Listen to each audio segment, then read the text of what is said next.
আমি রিনা। আমার জীবনের এই গল্পটা হয়তো আপনাদের কাছে অবিশ্বাস্য মনে হতে পারে, কিন্তু এটা আমার জীবনের এক জ্বলন্ত সত্য। দয়া করে আমাদের এই চ্যানেলটি সাবস্ক্রাইব করে দেবেন। আপনাদের প্রতিটি মন্তব্য আর ভালোবাসা আমার মতো আরও অনেক নারীকে সাহস দেবে তাদের ভেতরের কথাগুলো বলার জন্য। তাহলে শুরু করি আমার সেই নিষিদ্ধ দিনের কাহিনী। আমি একটা নামকরা কোম্পানিতে এক্সিকিউটিভ অ্যাসিস্ট্যান্ট হিসাবে চাকরি পেলাম। আমার বস আবেশ সেনগুপ্ত। তিনি দেখতে খুব সুদর্শন, ব্যক্তিত্বপূর্ণ এবং কোম্পানির একজন গুরুত্বপূর্ণ মানুষ। বয়স হয়তো 40-এর আশেপাশে, কিন্তু দেখলে মনে হয় আরও কম। প্রথম দিন অফিসে গিয়েই আমি বুঝতে পারলাম এখানকার পরিবেশ খুব পেশাদার, কিন্তু কোথাও যেন একটা চাপা উত্তেজনাও আছে। আমার কাজ ছিল সরাসরি আবেশ সেনগুপ্তের অধীনে। তার সব মিটিং, ফাইলপত্র সামলানো, তার শিডিউল ঠিক রাখা, সবটাই আমার দায়িত্বে ছিল। প্রথম কিছুদিন আমার বেশ ভালো লাগছিল। কাজের চাপ ছিল, কিন্তু তার মধ্যে একটা নতুনত্বের আনন্দ ছিল। একদিন আমি একটা গুরুত্বপূর্ণ ফাইলের কাজ শেষ করতে পারিনি। সেদিন আবেশ সেনগুপ্তের মেজাজ খুব খারাপ ছিল। তিনি আমাকে তার কেবিনে ডাকলেন। "কি ব্যাপার রিনা, আপনি এত সাধারণ একটা কাজ সময়মতো শেষ করতে পারলেন না কেন? আপনি জানেন এই ফাইলটা আমার জন্য কতটা জরুরি?" তার কণ্ঠস্বর ছিল ঠান্ডা, কিন্তু চোখে ছিল তীব্র রাগ। আমি ভয়ে কাঁপছিলাম। "সরি স্যার, কাল সকালে আমি অবশ্যই এটা শেষ করে দেব।" তিনি তখন চেয়ার ছেড়ে উঠে এলেন, আমার দিকে খুব ধীরে ধীরে এগিয়ে এলেন। আমাদের মধ্যে তখন খুব সামান্য দূরত্ব। আমি তার শরীরের উষ্ণতা অনুভব করতে পারছিলাম। তিনি আমার দিকে ঝুঁকে এলেন। তার চোখ দুটো আমার চোখে স্থির। "সরি বললে তো হবে না রিনা, আপনাকে প্রমাণ করতে হবে যে আপনি আমার জন্য কতটা দরকারি, কেবল ফাইলপত্র সামলে নয়, অন্যভাবেও।" এই কথাটা তিনি খুব মৃদু স্বরে বললেন। আমি তার চোখের দিকে তাকালাম। তার চোখে তখন আর রাগ ছিল না, ছিল এক গভীর, ইঙ্গিতপূর্ণ আকর্ষণ, একটা নীরব ইশারা। তার ইঙ্গিত বুঝতে আমার এক মুহূর্ত দেরি হল না। আমার শরীর তখন কেমন যেন একটা অচেনা উত্তেজনায় কাঁপছিল। আমার মনে হচ্ছিল আমি যেন এক চোরাবালিতে পা দিয়েছি, যেখানে হয়তো আমার চাকরি, আমার জীবনের সবথেকে বড় সুযোগ লুকিয়ে আছে। আমি তখন লজ্জায় চোখ নামিয়ে নিলাম। তিনি তখন আলতো করে আমার কাঁধের ওপর হাত রাখলেন। সেই স্পর্শে আমার ভেতরের সব শূন্যতা পূরণ হতে লাগল। আমার মনে হলো এই বাঁধনেই আমার সব একাকিত্ব শেষ হয়ে যাবে। তিনি তখন আমার কাঁধ থেকে হাতটা নামিয়ে আমার কোমরের দিকে নিয়ে এলেন।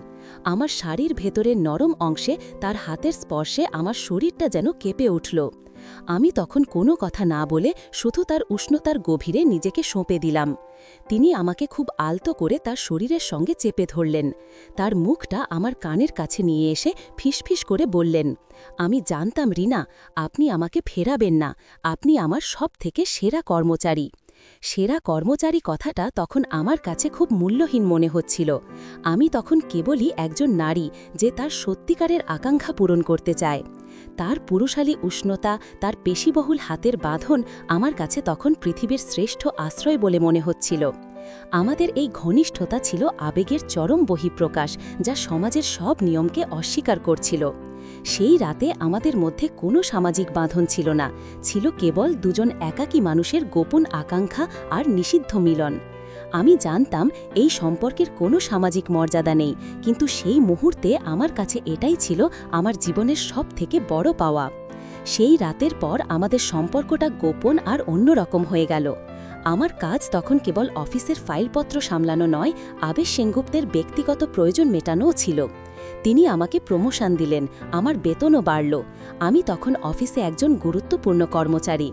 আমার সহকর্মীরা আমাকে ঈর্ষা করত, কিন্তু তারা জানত না এর পেছনে কী মূল্য দিতে হয়েছিল আমাকে। আমরা প্রায়ই অফিসের পরে তার কেবিনে বা অন্য কোনো গোপন জায়গায় মিলিত হতাম। এই সম্পর্কটা ছিল সম্পূর্ণ অবৈধ, কিন্তু আমি এতে এক অন্যরকম আনন্দ খুঁজে পেতাম। আবেশ সেনগুপ্ত আমাকে কেবল শারীরিক সুখ দিতেন না, তিনি আমাকে মানসিক সাপোর্ট দিতেন। আমার সব কথা শুনতেন, যা রথীন্দ্র কোনোদিন শোনেনি। একদিন তিনি আমাকে বললেন, "রিনা, তোমার স্বামীর সাথে তোমার সম্পর্কটা কেমন?" আমি তখন মিথ্যে বললাম না। "সে আমাকে বোঝে না স্যার, সে কেবল টাকা বোঝে।" তিনি তখন আমার হাতটা ধরলেন। "আমি আপনাকে বুঝি রিনা, আমি আপনাকে সব থেকে বেশি সম্মান করি। আপনি আমার জন্য যা করেন তা অন্য কেউ করতে পারবে না।" আমি জানতাম এই সম্মানটা আসলে কিসের জন্য, কিন্তু তবুও এই মনোযোগ, এই আকর্ষণ আমাকে বাঁচিয়ে রাখছিল। আমি তখন আমার শরীরের দিকে তাকিয়ে আমার ভেতরের গোপন আকাঙ্ক্ষাকে প্রকাশ করতাম। আমি শাড়ির আঁচলটা আলগা করে রাখতাম, যাতে তার চোখের ইশারায় আমি আরও কাছে যেতে পারি। তিনি তখন তার হাতটা আমার কোমরের ভাঁজে রাখতেন। সেই স্পর্শে আমার শরীরের সব শিরা উপশিরা যেন জেগে উঠত। আমি তাকে আরও কাছে টেনে নিতাম। আমাদের এই ঘনিষ্ঠতা ছিল ক্ষমতার খেলা, কিন্তু সেই খেলার মধ্যে আমার জীবনের এক গোপন মুক্তি লুকিয়েছিল। আমাদের এই নিষিদ্ধ সম্পর্কটা প্রায় ৮ মাস ধরে চলেছিল। আমি জানতাম এর কোনো ভবিষ্যৎ নেই। আবেশ সেনগুপ্ত বিবাহিত, আর আমিও বিবাহিত, কিন্তু এই সম্পর্কটা আমাকে আমার একাকিত্ব থেকে মুক্তি দিয়েছিল। একদিন রাতে আবেশ সেনগুপ্ত আমাকে তার কেবিনে ডাকলেন। তিনি তখন খুব গম্ভীর ছিলেন। রিনা, আমার স্ত্রী জানতে পেরেছে। আমি চমকে উঠলাম। কি জানতে পেরেছে স্যার? সব কিছু, আমাদের সম্পর্কের কথা। সে আমাকে ডিভোর্স দিতে চাইছে। আমি তখন ভয় পেলাম না, শুধু আমার বুকে এক তীব্র শূন্যতা অনুভব করলাম। আমি জানতাম এই পরিণতি হবেই। আবেশ সেনগুপ্ত তখন আমার হাতটা ধরলেন। আমি আপনাকে খুব ভালোবাসি রিনা, কিন্তু আমি এই মুহূর্তে আপনার জন্য আমার পরিবারকে ভাঙতে পারব না। তার এই কথাগুলো শুনে আমার মাথার উপর ছাদটা ভেঙে পড়ল। এই সম্পর্কটা ছিল কেবলই আমার জন্য এক অস্থায়ী আশ্রয়। আমি তখন কোনো কথা না বলে তার দিকে তাকালাম। আমার চোখে ছিল জল। আমি বললাম, ঠিক আছে স্যার, আমি বুঝেছি। পরের দিন আমি অফিস থেকে পদত্যাগ করলাম। আবেশ সেনগুপ্ত আমাকে অনেক টাকা দিলেন, কিন্তু সেই টাকা আমার কাছে খুব মূল্যহীন ছিল। আমি জানতাম আমার জীবনের সবথেকে বড় প্রাপ্তি তার গোপন ভালোবাসা, সেটা আমি হারালাম। আমি আজও রথীন্দ্রের স্ত্রী, কিন্তু আমার মনটা পড়ে আছে সেই অফিসের কেবিনে, সেই বসের কাছে যার চোখের ইশারা আমার জীবনকে বদলে দিয়েছিল। আমার এই গোপন সম্পর্কটা আজীবন আমার বুকের গভীরে লুকিয়ে থাকবে। আমার এই গল্পটা যদি আপনাদের মনে দাগ কাটে, তাহলে আমার চ্যানেলটি সাবস্ক্রাইব করে দেবেন। আপনারাই আমার এই গোপন কথাটার একমাত্র শ্রোতা।